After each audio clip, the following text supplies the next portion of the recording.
Hello welcome back Aisha's കിച്ചണിലേക്ക് എല്ലാവർക്കും സ്വാഗതം.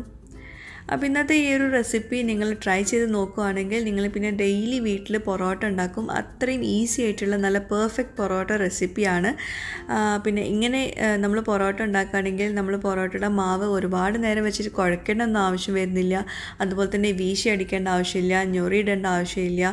പിന്നെ മുട്ട ചേർക്കുന്നില്ല, പാല് ചേർക്കുന്നില്ല, നെയ്യ് ചേർക്കുന്നില്ല, അതുപോലെ തന്നെ ബേക്കിംഗ് സോഡ ചേർക്കുന്നില്ല. അപ്പോൾ പിന്നെ എന്താ അതിലേക്ക് ചേർക്കുന്നത്? വളരെ ഈസി ആയിട്ടുള്ള കുറഞ്ഞ ചേരുവകൾ വെച്ചിട്ടുള്ള നല്ല അടിപൊളി പെർഫെക്റ്റ് പൊറോട്ട റെസിപ്പിയാണ് ഇന്ന് ഷെയർ ചെയ്യുന്നത്.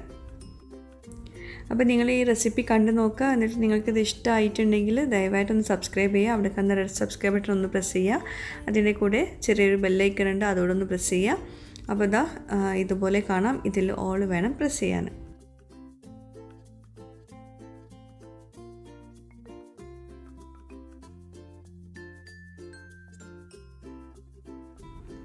അപ്പോൾ പൊറോട്ടയുടെ മാവ് റെഡിയാക്കാൻ വേണ്ടി ഞാനൊരു ബൗളിലേക്ക് ഒരു 4 കപ്പ് മൈദപ്പൊടി ചേർത്ത് കൊടുക്കുകയാണ്.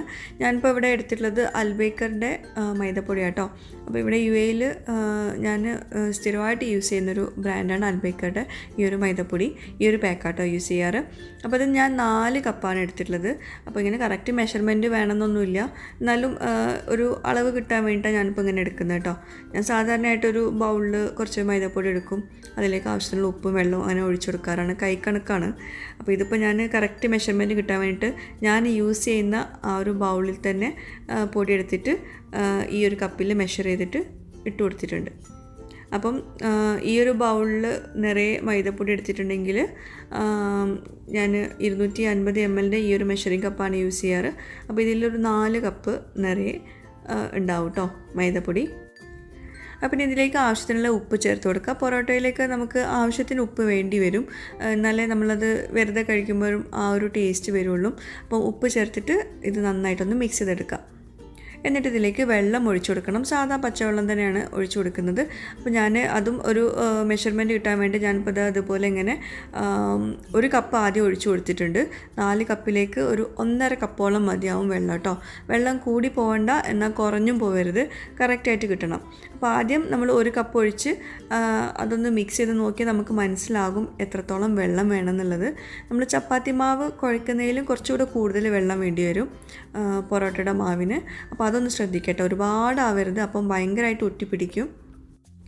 അപ്പോൾ ഈ ഒരു റെസിപ്പീൻ്റെ ഒരു പ്രത്യേകത എന്താണെന്ന് വെച്ചിട്ടുണ്ടെങ്കിൽ നമുക്ക് മാവ് കുഴയ്ക്കൊന്നും വേണ്ട, ഒന്നുകൊണ്ട് റോൾ ചെയ്തെടുത്താൽ മതി. ഇപ്പോൾ നല്ല ഒട്ടിപ്പിടിക്കുന്ന പരുവമല്ലേ, അപ്പം ഒന്ന് ജസ്റ്റ് ആ ഒരു പൊടി ഒന്ന് മാവ് പരുവത്തിലൊന്ന് ആയി കിട്ടിയാൽ മതി. വല്ലാണ്ട് ഒരുപാട് നേരം 10-15 മിനിറ്റ് ഒന്നും കുഴക്കേണ്ട ഒരു ആവശ്യം വരുന്നില്ല.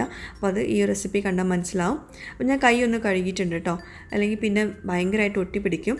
എന്നിട്ട് ഇതൊന്ന് റോൾ ചെയ്തെടുക്കുന്നുണ്ട്. അപ്പോൾ ഞാൻ ഒരുപാട് അമർത്തി കുഴച്ചിട്ടൊന്നുമില്ല, ജസ്റ്റ് ഒന്ന് ഇങ്ങനെ ഒരു എന്താ പറയുക, ചപ്പാത്തി മാവ് കുഴക്കുന്ന അത്ര പോലും കുഴച്ചിട്ടില്ല, ജസ്റ്റ് ഒന്ന് എല്ലാം കൂടി ഒന്ന് റോൾ ചെയ്തെടുത്തിട്ടുണ്ട്.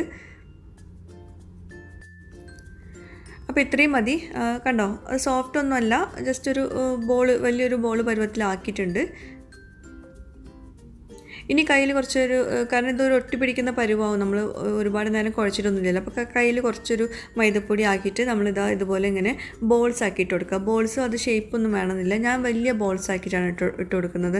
കാരണം റൂയി ബേബി എപ്പോഴാണ് കരയാന്നൊന്നും പറയാൻ പറ്റില്ല. അപ്പോൾ ചെറിയ ചെറിയ പൊറോട്ട ഒക്കെ ഉണ്ടാക്കാന്നുണ്ടെങ്കിൽ ഒരുപാട് ടൈം എടുക്കും. അപ്പോൾ ഞാൻ കുറച്ച് വലിയ പൊറോട്ട ആണ് ഉണ്ടാക്കുന്നത്.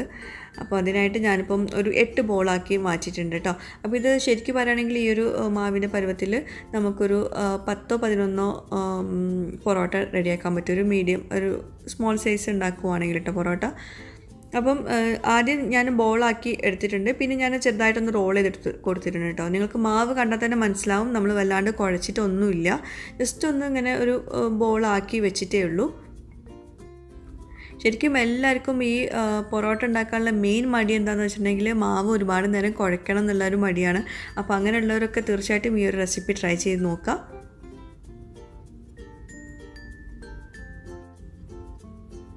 അപ്പോൾ കണ്ടോ, ഒരു ഒട്ടിപ്പിടിക്കുന്ന പരുവാണ് മാവൊക്കെ. അപ്പോൾ ഒന്ന് ചെറുതായിട്ടൊന്ന് കയ്യിലൊന്ന് വെച്ചിട്ടൊന്ന് റോൾ ചെയ്തെടുക്കുക, ഒന്ന് സ്മൂത്തും ചെയ്ത് കൊടുക്കുക. വല്ലാണ്ട് സ്മൂത്തൊന്നും ആവണമെന്നൊന്നുമില്ല. അപ്പം ഇത്ര മതി കേട്ടോ, ഒരുപാട് കുഴക്കൊന്നും വേണ്ട. നമ്മുടെ മാവ് ഇപ്പോൾ റെഡി ആയിട്ടുണ്ട്, ഇത്ര കുഴച്ചാൽ മതി. ഇനി അതിലേക്ക് മെയിനായിട്ട് ചേർക്കേണ്ട ഒരു സംഭവം എന്താണെന്ന് വെച്ചിട്ടുണ്ടെങ്കിൽ 1/2 കപ്പ് സൺഫ്ലവർ ഓയിൽ ചേർത്ത് കൊടുക്കുക. അപ്പം അരക്കപ്പ് നിങ്ങൾ വിചാരിക്കും ഇപ്പം ഒരുപാട് ഓയിലൊക്കെ ഉണ്ടല്ലോ എന്ന്, അതൊന്നും പേടിക്കേണ്ട. അരക്കപ്പ് ഓയിൽ ഇതാ ഇങ്ങനെ ഈ മാവ് ഇതിൽ മുങ്ങിക്കിടക്കുന്ന രീതിയിൽ വേണം നമ്മൾ ഓയിൽ ഒഴിച്ചു കൊടുക്കാൻ. ആ ഓയിൽ മുഴുവനായിട്ടും ഈ മാവിലൊന്നും വലിച്ചെടുക്കൊന്നുമില്ല, പക്ഷേ ആ ഓയിൽ അങ്ങനെ കിടക്കുമ്പോഴാണ് ആ മാവ് അത്രയും സോഫ്റ്റായിട്ട് വരുന്നത്. ഇനി ആ ഓരോ ബോൾസും ആ ഒരു ഓയിലിൽ നന്നായിട്ട് ഡിപ്പാവുന്ന രീതിയിൽ നന്നായിട്ട് ഇതുപോലെ ഒന്ന് പ്രസ് ചെയ്ത് കൊടുക്കുക. അപ്പോൾ ഇത് ഈ ഓയിലിൽ ഈ ബോൾസ് ഇട്ടിട്ട് നന്നായിട്ട് കുഴയ്ക്കാനൊന്നും പാടില്ല കേട്ടോ, അത് പ്രത്യേകം ശ്രദ്ധിക്കുക, കുഴയ്ക്കരുത്. പതുക്കെ ഇതുപോലെ ഇങ്ങനെ അതിൽ മുങ്ങിക്കിടക്കുന്ന രീതിയിൽ ഒന്ന് പ്രസ് ചെയ്ത് കൊടുക്കുക. പിന്നെ ഇത് നമ്മൾ കുഴയ്ക്കാൻ പാടില്ല കേട്ടോ, ബോൾസ് ആക്കാനോ ഒന്നും ചെയ്യാൻ പാടില്ല, അത് പ്രത്യേകം ശ്രദ്ധിക്കുക. അത് വലിയൊരു ടിപ്പാണ്. ബോൾസ് ആക്കി കഴിഞ്ഞാൽ പിന്നെ നമ്മുടെ മാവിൻ്റെ ടെക്സ്ചറൊക്കെ പോവും. അപ്പോൾ ഇത് അടച്ചു വയ്ക്കുക. ഇത് 1 മണിക്കൂർ നിർബന്ധമായിട്ടും അടച്ചു വയ്ക്കുക. അത്രയേ ഉള്ളൂ, വേറെ പണികളൊന്നുമില്ല. അത് കഴിഞ്ഞാൽ നമുക്ക് നേരിട്ട് പൊറോട്ട ഉണ്ടാക്കാൻ പറ്റും. അപ്പോൾ 1 മണിക്കൂർ കറക്റ്റ് ഞാൻ വെച്ചിട്ടുണ്ട്. 1 മണിക്കൂർ കഴിഞ്ഞിട്ടാണ് നമ്മളിപ്പം ഇത് റെഡിയാക്കാൻ പോകുന്നത് പൊറോട്ട. അപ്പോൾ മാവ് കണ്ടോ, നമ്മൾ കുഴയ്ക്കാത്ത മാവാണ് ഇതാ ഇത്രയും സോഫ്റ്റായിട്ട് വന്നിട്ടുള്ളത്. അപ്പോൾ പിന്നെ എന്തിനാണ് നമ്മൾ ഒരുപാട് നേരം 10-15 മിനിറ്റൊക്കെ നമ്മൾ പൊറോട്ടയ്ക്കുള്ള മാവ് കുഴച്ചെടുക്കേണ്ട ആവശ്യം വരുന്നില്ല. അപ്പോൾ ഞാൻ പത്തിരിപ്പലകളിൽ വെച്ചിട്ടാണ് ഞാനിപ്പോൾ ഇത് പരത്താൻ പോകുന്നത്. അപ്പോൾ നിങ്ങൾ കൗണ്ടർ ടോപ്പ് ഉണ്ടെങ്കിൽ അതായിരിക്കും ഏറ്റവും ബെസ്റ്റ് കേട്ടോ. അപ്പോൾ അതാ നമ്മുടെ മാവ് ഇതാ നല്ല സോഫ്റ്റ് ആയിട്ടുണ്ട്. ഇവിടെ നിങ്ങൾ മാവ് കുഴയ്ക്കാനോ അല്ലെങ്കിൽ ബോളാക്കാനോ ഒന്നും നിൽക്കരുത് കേട്ടോ. അങ്ങനെ ആക്കിയാൽ ഇത് ഫ്ലോപ്പായി പോകും, അത് പ്രത്യേകം ശ്രദ്ധിക്കുക. എന്നിട്ട് ഏറ്റവും മാക്സിമം നിങ്ങൾക്ക് എത്രത്തോളം ഇത് പരത്താൻ പറ്റുമോ അത്രത്തോളം തിന്നാക്കിയിട്ട് പരത്തിയെടുക്കുക കേട്ടോ. ഞാനിപ്പം ഈ ഒരു പലകയിൽ വെച്ചിട്ട് പരത്തുന്നതുകൊണ്ട് അതിൻ്റെ മാക്സിമേ പറ്റുള്ളൂ. അപ്പോൾ നിങ്ങൾ എപ്പോഴും കൗണ്ടർ ടോപ്പിൽ വെച്ചിട്ട് ചെയ്യുന്നതായിരിക്കും നല്ലത്. അപ്പം എൻ്റെ കൗണ്ടർ ടോപ്പിൽ ലൈറ്റ് ഇല്ലാത്തതുകൊണ്ട് ഞാൻ ഇവിടെ വെച്ച് ചെയ്യുന്നത് കേട്ടോ. അപ്പോൾ ഇതാ ഇങ്ങനെ ഈ ബബിൾസ് വരുന്നുണ്ടല്ലോ, ഇങ്ങനെ വരുമ്പോഴാണ് ആ ഒരു മാവ് പെർഫെക്റ്റ് ആയെന്ന് മനസ്സിലാവുക കേട്ടോ. അപ്പം നല്ല പെർഫെക്റ്റ് ആയിട്ടുള്ള പൊറോട്ട മാവിൽ ഇതുപോലെ ഇങ്ങനെ ബബിൾസൊക്കെ ഇങ്ങനെ വരും. നമ്മളിങ്ങനെ പരത്തിയെടുക്കുന്ന സമയത്ത് നല്ല തിന്നാക്കിയിട്ട് വേണം പരത്താൻ, അത് പ്രത്യേകം ശ്രദ്ധിക്കുക. ഞാനിപ്പം ഈ ഒരു പരത്തുന്നതിലും കൂടുതലായിട്ട് നിങ്ങൾക്ക് പരത്തിയെടുക്കാം, കാരണം എനിക്കിപ്പോൾ ഒരു ലിമിറ്റേഷൻ ഉണ്ട്. അപ്പോൾ അതുകൊണ്ട് മാക്സിമം പരത്തിയെടുക്കുക കേട്ടോ. നല്ല തിന്നാക്കിയിട്ട് പരത്താം. എന്നിട്ട് ഇതാ ജസ്റ്റ് അതൊന്ന് ചുരുട്ടിയെടുക്കുക. അപ്പോൾ ഇത് ഞൊറിവ് ഇടേണ്ട ആവശ്യമില്ല. അതുപോലെ കട്ട് ചെയ്തിട്ട് നമ്മൾ നൂൽ പൊറോട്ട ഉണ്ടാക്കിയല്ലോ, അപ്പോൾ അതുപോലെ ഒന്നും ചെയ്യേണ്ട ആവശ്യമില്ല. പിന്നെ നമ്മൾ സാധാ പൊറോട്ട ഉണ്ടാക്കുന്ന പോലെ തന്നെ ഒന്ന് വലിച്ച് നീട്ടുമ്പോൾ പൊട്ടാൻ പാടില്ല കേട്ടോ. ഒന്ന് ഇതിമ വെച്ചിട്ടൊന്ന് ഇങ്ങനെ ടാപ്പ് ചെയ്ത് കൊടുത്തിട്ടുണ്ടെങ്കിൽ നല്ലോണം നീണ്ട് കിട്ടും. എന്നിട്ട് ഇതുപോലെ ഒന്ന് ചുറ്റിച്ചെടുക്കുക. എന്നിട്ട് താഴെ വേണം അത് ഫിക്സ് ചെയ്യാൻ, അതൊക്കെ എല്ലാവർക്കും അറിയുന്നുണ്ടാവും. അപ്പോൾ അതാ ഇതുപോലെ ചെയ്തെടുക്കുക. ഇത് കുറച്ച് വലിയ പൊറോട്ടയാണ്. പിന്നെ അതുപോലെ തന്നെ പൊറോട്ടൻ്റെ ആ ടെക്സ്ചർ കണ്ടാൽ തന്നെ മനസ്സിലാവും മാവിൻ്റെ നല്ലോണം സോഫ്റ്റായിട്ട് വന്നിട്ടുണ്ട്. അപ്പോൾ ഇനി അടുത്തത് ഇതുപോലെ ചെയ്തെടുക്കുക. അപ്പോൾ മാക്സിമം തിന്നാക്കിയിട്ട് പരത്തുക, അത് അടുത്തത് നിങ്ങൾ ശ്രദ്ധിക്കേണ്ട ഒരു കാര്യമാണ്. മാക്സിമം ഇനി ചെറുതായിട്ട് ഹോൾസൊക്കെ വന്നാലൊന്നും കുഴപ്പമില്ല, ഒന്നും ചെറുതായിട്ട് പൊട്ടിപ്പോയാലൊന്നും കുഴപ്പമില്ല. മാക്സിമം തിന്നാക്കി പരത്തണം. അപ്പോൾ ആദ്യമായിട്ട് പൊറോട്ട ഉണ്ടാക്കുന്നവർക്കൊക്കെ പറ്റിയ നല്ല റെസിപ്പിയാണ്. ഒന്നും ഫ്ലോപ്പായി പോകാനൊന്നും ചാൻസ് ഇല്ല. ഇതേപോലെ തന്നെ മൊത്തം നിങ്ങൾ റെസിപ്പി നല്ല ഡീറ്റെയിൽ ആയിട്ട് കേട്ടിട്ട് വേണം ട്രൈ ചെയ്ത് നോക്കാൻ കേട്ടോ. പിന്നെ ഈ നമ്മളിങ്ങനെ പരത്തുമ്പം അറ്റത്ത് കുറച്ച് കട്ടിയിലൊക്കെ ഉണ്ടെങ്കിൽ അതൊക്കെ തിന്നാക്കിയിട്ട് വേണം നമ്മൾ ഇത് ഇങ്ങനെ ചുരുട്ടിയെടുക്കാൻ വേണ്ടിയിട്ട്. അപ്പോൾ ഇതാ ഇങ്ങനെ നീട്ടി കൊടുക്കുക, മാക്സിമം നന്നായിട്ട് നീട്ടി കൊടുക്കുക. എന്നിട്ട് വേണം ചുരുട്ടാൻ കേട്ടോ, എന്നാലേ നല്ല ലേയേഴ്സ് വരുള്ളൂ. കണ്ടോ ഇങ്ങനെ വീർത്ത് വന്നിട്ടുള്ളത്, അങ്ങനെ വീർത്ത് വരണം. പൊറോട്ടയുടെ മാവ് ഇങ്ങനെ വീർത്ത് വന്നാലേ നല്ല പെർഫെക്റ്റ് ആയിട്ട് കിട്ടുക. അതാ കണ്ടോ നല്ല സോഫ്റ്റായിട്ട് നന്നായിട്ട് വീർത്ത് വന്നിട്ടുണ്ട്. അപ്പോൾ എല്ലാതും ഇപ്പോൾ റെഡിയാക്കി എടുത്തിട്ടുണ്ട്. എന്നിട്ട് ബാക്കി വന്നിട്ടുള്ള ഓയിലാട്ടത്. അപ്പോൾ ഒരു 1/4 കപ്പോളം ഓയിൽ ബാക്കി വന്നിട്ടുണ്ട്. പക്ഷേ നിങ്ങളത് വിചാരിച്ചിട്ട് 1/4 കപ്പ് മാത്രം ഒഴിക്കരുത്. ആ പൊറോട്ടയുടെ മാവ് മുങ്ങിക്കിടക്കുന്ന രീതിയിൽ വേണം ഓയിൽ ഒഴിച്ചു കൊടുക്കാൻ കേട്ടോ. അപ്പോൾ അതാ 1/4 കപ്പ്, അത് നിങ്ങൾക്ക് വേറെ എന്തിനെങ്കിലും യൂസ് ചെയ്യാൻ പറ്റും. അപ്പോൾ ഇതാ നമ്മൾ 8 പൊറോട്ടയുടെ മാവ് റെഡിയാക്കിയിട്ടുണ്ടായിരുന്നു. ഒരെണ്ണം റോസും എടുത്തു, കളിക്കാൻ വേണ്ടിയിട്ട് എടുത്തായിരുന്നു. ഞാൻ കാണാതെ എടുത്തതാണ്, പിന്നെ അവൾ കളിച്ച ശേഷം ഞാൻ കണ്ടത്. അപ്പം 7 കിട്ടിയുള്ളൂ കേട്ടോ എനിക്ക് തയ്യാറാക്കാൻ വേണ്ടിയിട്ട്. അപ്പോൾ ഇനി നമുക്കിത് നേരെ ചുട്ടെടുക്കാം. ഇത് ഇനി എടുത്തൊന്നും വെക്കുന്നില്ല. നമ്മൾ ഫസ്റ്റ് ആ ഓയിലിൽ റെസ്റ്റ് ചെയ്യാൻ വെച്ചല്ലോ, അത്രയും മാത്രം നമ്മൾ റെസ്റ്റ് ചെയ്യാൻ വെക്കുന്നുള്ളൂ, 1 മണിക്കൂർ. അപ്പം ഇനി നമുക്ക് ആദ്യം പൊറോട്ട നമ്മൾ റെഡിയാക്കിയതൊന്ന് പരത്തിയെടുക്കാം. കൈകൊണ്ട് തന്നെയാണ് പരത്തിയെടുക്കുന്നത്.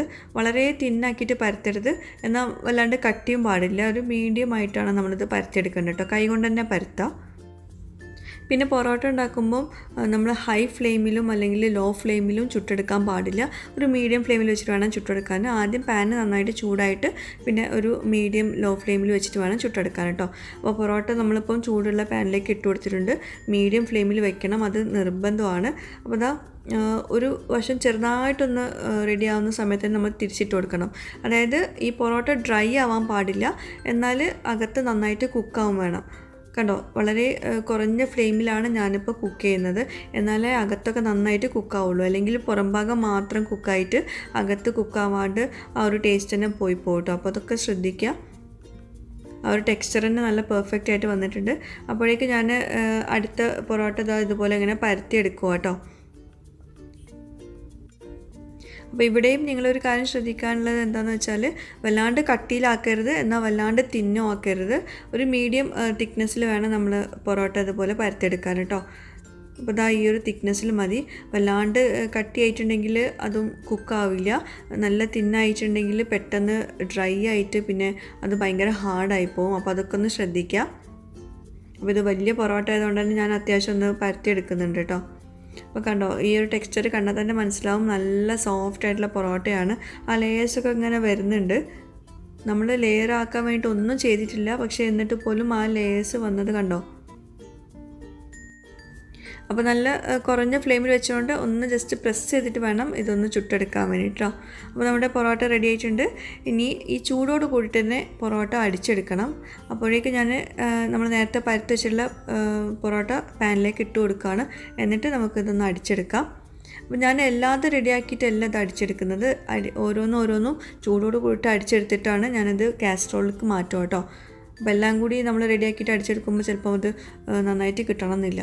അപ്പോൾ കണ്ടോ, നല്ല ലേസൊക്കെ വന്നിട്ടുള്ള അടിപൊളി പെർഫെക്റ്റ് പൊറോട്ടയാണിത്.